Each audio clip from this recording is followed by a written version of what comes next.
नमस्कार विद्यार्थी मित्रांनो, आज आपण 3 अंकी गुणाकार कसा करायचा हे अगदी सोप्या पद्धतीने शिकणार आहोत।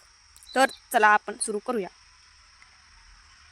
7 3 4 गुणिले 2 तर किती?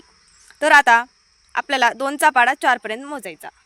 बेक बे बेदोनी 4 बेत्रिक 6 बेचोक 8 8 ला 8 2 चा पाडा 3 पर्यंत बेक बे बेदुनी 4 बेत्रिक 6 6 2 चा पाडा 7 पर्यंत बेक बे बेदुनी 4 बेत्रिक 6 बेचोक 8 बे पंचे 10 बे सक्कू 12 बे सत्ती 14 14 ला 14। तर आता आपण आणखीन एक दुसरं उदाहरण पाहूया।